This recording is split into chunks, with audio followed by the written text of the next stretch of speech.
朋友们，先问你们一个扎心的问题，你每次坐飞机的时候，有没有留意过你坐的是波音的飞机还是空客的飞机？你可能只会在意机票贵不贵，准不准点，餐食好不好吃，但你绝对想不到你脚下这架几百吨的钢铁巨兽背后藏着一场持续了整整5-6年，横跨2大洲，牵扯无数国家利益的世纪战争。就在2026年刚过去的2个月里，这场战争又迎来了新的高潮。2月19日，空客公布2025年财报，全年交付793架民用飞机，净利润暴涨 23%， 手握8754架订单，创下历史新高。而另一边，波音虽然全年交付600架飞机，看似复苏，却在2月24日被美国 FAA 发布紧急适航指令，要求全球2119架737 MAX 系列飞机强制整改。原因是空调系统接地故障会导致客舱失控过热，甚至让机组人员丧失行动能力。更早之前，还有一架波音737客机机翼被子弹击穿，只打了个临时补丁，就敢载着上百名乘客跨国飞行3小时。一边是稳扎稳打，步步紧逼，一边是事故频发，焦头烂额。看到这里，你肯定会觉得，这不就是2家飞机制造商比谁的飞机更安全、更省油，坐起来更舒服吗？大错特错！今天我就要给你们扒透这场持续了半个世纪的商战，它从来都不只是飞机之争，它是美国和欧洲2大经济体在工业皇冠上的明珠领域的霸权争夺战，是全球航空规则制定权的话语权之争，是藏在每一笔订单背后的国家外交、地缘政治的无声较量。全程没有一句废话，所有数据都来自路透社、彭博社、WTO 的官方资料，环环相扣，一定要看到最后，因为你会发现你坐的每一次飞机背后都藏着一场没有硝烟的战争，你敢信吗？现在能和波音分庭抗礼的空客，在诞生之前，整个全球民航市场几乎是美国人的天下。二战结束之后，美国靠着战争带来的工业红利和技术积累，催生出了波音、麦道、洛克希德3大航空巨头，3家联手垄断了全球 90% 以上的民航市场。当时的欧洲不是没有飞机制造商，法国的达索、英国的霍克希德利、德国的梅塞施密特，个个都有造飞机的本事，可单打独斗根本不是美国巨头的对手，加起来的市场份额连 10% 都不到。1967年，波音推出了传奇的737机型，直接垄断了全球单通道民航市场，欧洲的飞机厂商连还手的力气都没有。也就是在这个时候，欧洲人终于想明白了，想要打破美国的航空垄断，单打独斗死路一条，必须联合起来，用整个欧洲的力量和美国掰手腕。1970年，法国、德国、西班牙、英国4个国家联手成立了空中客车公司。我要强调的是，空客从出生的第一天起，就不是一家单纯的商业公司，它是欧洲用来对抗美国航空霸权的国家队。这场持续半个世纪的战争，从空客诞生的那一刻起，就注定了不只是2家公司的商战，而是美欧2大经济体的正面较量。空客刚成立的时候，波音根本没把这个欧洲缝合怪放在眼里，甚至放话欧洲人根本造不出能和波音抗衡的民用飞机。可波音没想到，空客一出手就直接打在了波音的软肋上。1972年，空客推出了自己的第一款飞机 A00， 这是全世界第一款双发宽体客机，比当时波音的同类型飞机油耗低了整整 25%， 座位更多，运营成本直接降了一大截。可就算飞机造得再好，也没人买。全球的航空公司都信波音，不信这个新来的欧洲品牌，空客为了破局，直接玩了一招釜底抽薪，找到美国的东方航空，免费租给他们4架 AC00， 让他们免费用6个月，觉得好用再买，不好用直接还回来，1分钱不用花。东方航空抱着试试的心态用了半年，结果直接惊了。这架飞机1年能给公司省下几百万美元的燃油成本，当场就下了24架的订单。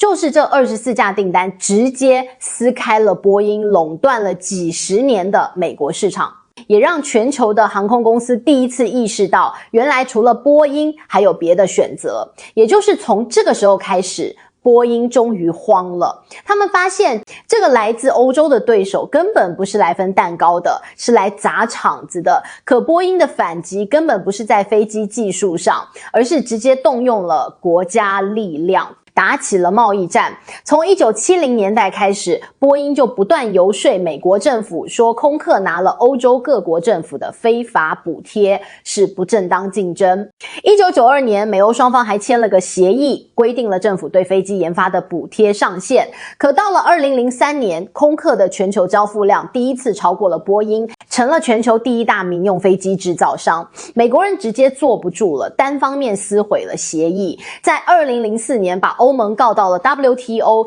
欧盟也不是软柿子，反手就把美国也告了，说波音拿了美国 NASA 国防部的巨额技术补贴，还有地方政府的税收减免，也是非法补贴。这场官司一打就是整整16年，成了 WTO 历史上最大规模的贸易纠纷。多拜 WTO 先后裁定，欧盟为空客提供了180亿美元的非法补贴，美国也为波音提供了至少50亿美元的违规补贴，最终允许欧盟对美国40亿美元的商品加征关税，也允许美国对欧盟相应的商品加税。你看，这哪里是两家飞机公司的商业纠纷，这分明是美欧之间围绕航空工业的全面贸易战。飞机只是一个导火索，背后是两大经济体在高端制造领域的话语权争夺，谁赢了这场官司，谁就能在全球高端制造的博弈里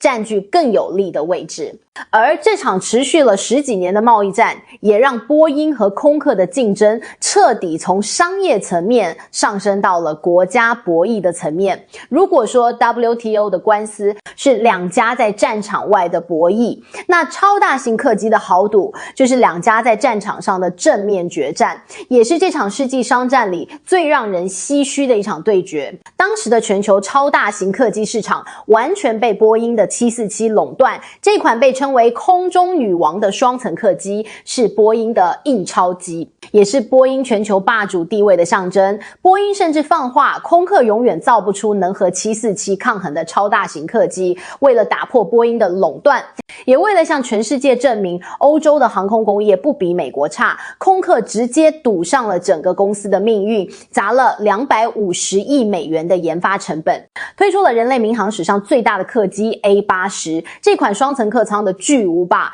最多能坐800人，比波音747的载客量多了 40%。 技术上直接拉满，空客的目标很明确，用 A80 彻底干翻波音747，拿下超大型客机市场的绝对话语权。可这场豪赌的结局却让所有人都没想到，空客赌对了技术，却赌错了市场。80诞生的时候，全球民航市场的模式已经从枢纽中转变成了点对点直飞，航空公司不再需要用超大型飞机把旅客集中运到枢纽机场再中转，而是更喜欢用省油灵活的双发宽体机，直接开通2个城市之间的直飞航线。再加上 A80 体型太大，全球能起降它的4F 级机场寥寥无几，维护成本和燃油成本都居高不下，客座率一旦低于 70%， 航空公司飞一趟就亏一趟。最终 A80 从2007年交付到2021年停产，一共只卖出去251架，连收回研发成本的420架最低线都没达到。而波音的747也在2022年交付了最后一架，正式停产，生产数量停留在1574架。这场超大型客机的对决最终以2败俱伤收场。可我要告诉你们的是， AR80 虽然商业上惨败了，但空客却赢了更重要的东西，这款世界上最大的客机让全世界都看到欧洲有能力造出全球最先进的民用飞机，彻底打破了美国在高端航空制造领域的绝对垄断。空客从一个挑战者彻底变成了和波音平起平坐的全球巨头，哪怕亏了几百亿美元，也赢下了全球航空市场的话语权。这哪里是两家公司在比谁的飞机卖得好？这分明是欧洲用几百亿美元向全世界宣告美国的航空霸权到此为止了。如果说超大型客机的对决是两家拼家底的豪赌，那单通道市场的厮杀就是决定两家生死的白刃战，也是这场商战里最惨烈、最让人触目惊心的部分。要知道，单通道客机，也就是我们平时坐的国内航线的飞机，占了全球民航订单的 70% 以上，是民航市场的基本盘。谁拿下了单通道市场，谁就拿下了整个民航业的未来。2010年，空客率先出手，在经典的 A120 机型基础上，换装了更省油的新型发动机，推出了 A20 Neo 油耗直接降低了 15%， 一上市就拿下了几千架订单，直接把波音打懵了。当时波音的主力机型是已经用了几十年的737平台，正常来说，想要对抗 A20 Neo，必须重新研发一款全新的飞机，可研发新飞机要花10年时间，几百亿美元，波音等不起了。他怕市场被空客彻底抢光，更怕自己的股价下跌。于是波音做了一个让全世界都震惊的决定，不在老的737平台上大改，只是换了新的发动机，就推出了737 MAX 用来对抗 A320 Neo。可新的发动机尺寸太大，装在老的737平台上会导致飞机抬头力矩过大，容易出现失速坠毁的风险。正常来说，这时候应该重新设计机身，可波音为了赶进度、省成本，为了不用让飞行员重新培训，不影响交付，偷偷加了一个叫 MAN-CS 的自动防失速系统。这个系统有多离谱？它只靠飞机上的一个传感器的数据，一旦传感器出现故障，系统就会判定飞机要失速，自动推赶压机头，而且飞行员根本无法手动关闭，只能眼睁睁看着飞机俯冲坠毁。接下来的事情全世界都知道了。2018年10月，印尼狮航的一架737 MAX 坠毁，189人遇难。2019年3月，埃塞俄比亚航空的一架737 MAX 坠毁，157人遇难，2起空难，346条鲜活的生命永远留在了天上。2起空难之后，全球停飞737 MAX， 波音付出了几百亿美元的赔偿和罚款， CEO 下台，口碑一落千丈。可直到今天，737 MAX 的事故还在不断发生。2024年，阿拉斯加航空的一架737 MAX 9在10000米高空飞行时，机身的窗户和一块机身直接飞了出去，差点酿成空难。2026年2月 FAA 再次发布紧急适航指令，要求所有737 MAX 整改客舱过热的隐患，因为已经发生了2起机组无法控制客舱温度的事件。除了订单背后的外交博弈，两家在全球航空供应链上的厮杀，更是把这场商战的残酷性拉到了极致。要知道，一架民航飞机有超过600万个零部件，供应链的掌控力直接决定了飞机的交付速度和成本。这也是两家竞争的核心战场。空客为了摆脱对美国供应链的依赖，从2010年开始就逐步把核心零部件的生产从美国转移到欧洲和亚洲，甚至在天津建立了 A20 的总装线，不仅降低了地缘风险，还靠着本土化生产进一步打开了中国市场。而波音为了反击，一边靠着美国的半导体和材料技术优势，牢牢锁死了碳纤维复合材料、航空及芯片的核心供应，一边疯狂压低供应商的报价。甚至在2020年疫情期间，单方面要求核心供应商降价 15%， 引发了整个航空供应链的集体抗议。更有意思的是，两家还在发动机领域展开了深度绑定，空客的主力机型几乎都用 CFM 国际的 LEAP 发动机，而波音则一边绑定 CFM， 一边扶持普惠的 GTF 发动机，就是为了不让自己被供应链卡脖子。这场供应链的战争本质上还是美欧在高端制造产业链上的全面对抗。从来都不是两家公司的单打独斗。很多人都在问，曾经以技术严谨著称的波音为什么会变成这样？答案很简单，就是和空客长达半个世纪的竞争，让波音彻底慌了神，从一个技术驱动的公司变成了一个资本驱动的公司。为了和空客抢订单、抢市场，为了维持股价和利润，波音牺牲了最核心的安全，牺牲了自己100年积累的口碑，而这一切的根源就是这场持续了半个世纪的商战。它早已不只是飞机的竞争，而是资本市场话语权的全面厮杀，哪怕付出生命的代价，两家也没有退路。讲到这里，你可能会觉得两家的竞争无非就是技术、价格、市场，可我要告诉你的是，这场战争最核心的战场从来都不在工厂里，也不在航展上，而在全球各国的外交谈判桌上，在每一笔大订单的背后，都是地缘政治的博弈，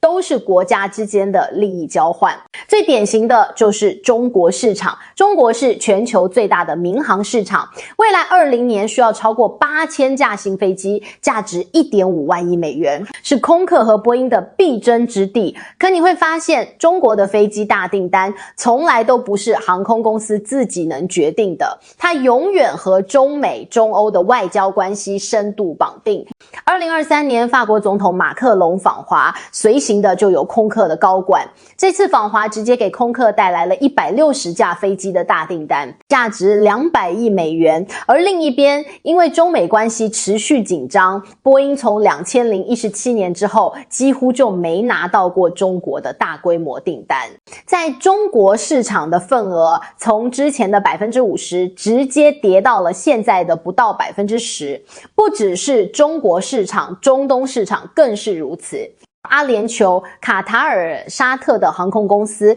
是全球最大的宽体机买家，每一笔订单都是几百架，价值几百亿美元。特朗普当美国总统的时候，每次出访中东都会亲自给沙特王储、阿联酋总统打电话帮波音拉订单，而法国总统马克龙也会在出访中东的时候亲自推销空客的飞机，甚至会用外交政策、军售合作来绑定飞机订单。还有现在全球增长最快的印度市场，空客和波音更是抢破了头。2023年，印度塔塔集团给空客下了470架飞机的订单，是民航史上最大的单笔订单。这笔订单的背后就是印度和欧洲的外交合作，而波音也不甘示弱，给印度航空下了290架飞机的订单，背后是美国和印度的战略绑定。你看这些动辄几百架、几百亿美元的飞机订单，哪里是两家公司的商业合作？每一笔订单都是国家元首亲自下场斡旋，都是地缘政治的利益交换，都是大国博弈的筹码。这场持续了半个世纪的商战早就超出了商业的范畴，变成了美欧两大势力在全球范围内的影响力较量，飞机只是他们博弈的工具而已。如果说订单争夺是市场层面的厮杀，那适航证的争夺就是这场战争的最高形态，也是两家竞争的终极核心。什么是适航证？简单来说，就是你的飞机能不能在全球飞，必须拿到 FAA 美国联邦航空管理局或者 ESA 欧洲航空安全局的适航证。全球几乎所有国家都认可这两个机构的认证，也就是说，波音的飞机 FAA 说了算，空客的飞机 ASA 说了算。谁掌握了适航标准，谁就掌握了全球民航业的生死，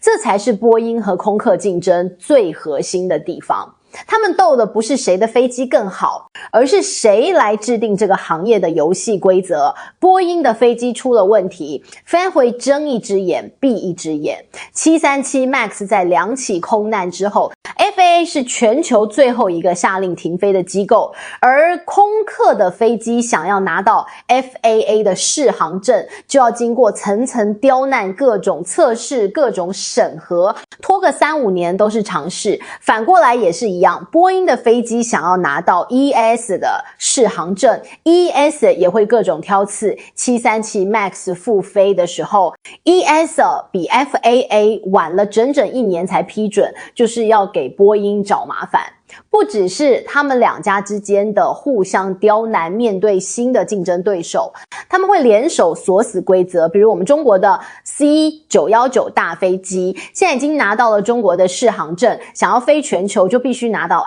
FAA 或者 EASA 的适航证。可这两个机构背后就是波音和空客，他们绝对不会轻易给 C919 发证，因为他们不想在全球民航市场再多一个实力强劲的对手。你看，这才是这场世纪商战的本质。他们斗了50年，不只是为了抢订单、抢市场，更是为了掌控全球民航业的规则制定权。只要他们掌控了适航标准，就掌控了全球民航业的命脉。无论市场怎么变，他们永远都是规则的制定者，永远都是这个行业的霸主。这哪里是飞机之争，这是全球高端制造的话语权之争，是工业标准的霸权之争。现在这场持续了5-6年的战争还在继续，而且已经从传统的民航市场打到了未来。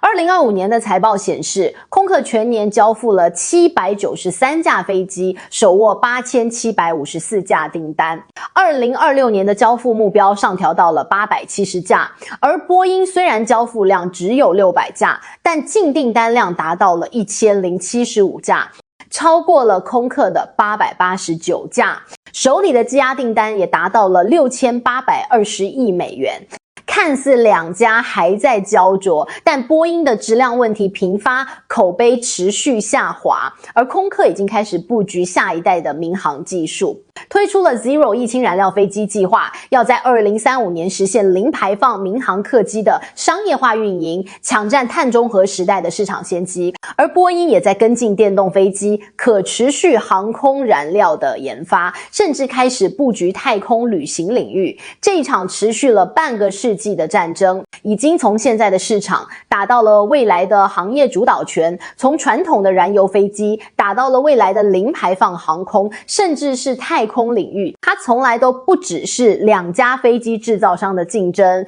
它是美欧两大经济体在高端制造领域持续了半个世纪的较量，是全球地缘政治的延伸，是工业标准和规则的话语权之争。我们看到的是两架飞机在天上飞，看不到的是背后两个大洲的工业实力比拼，是无数工程师的技术较量，是国家之间的无声博弈。半个世纪以来，波音和空客两家公司互相竞争，互相制衡，也互相推动了全球民航技术的进步，让飞机越来越安全，越来越省油，越来越舒适。可这场战争的背后也付出了惨痛的代价，346条生命在737 MAX 空难中逝去，无数的资源在贸易战中被消耗。最后，我想问问屏幕前的你们坐过波音的飞机还是空客的飞机？你们觉得这场持续了半个世纪的商战，最后谁会赢？未来中国的 C919 能不能打破波音和空客的双寡头垄断？在这场战争里分一杯羹，评论区告诉我你的看法。喜欢我的视频，记得点赞、关注、转发，我会持续跟进全球航空业的动态，给你们扒透更多行业背后的真相。我们下期再见。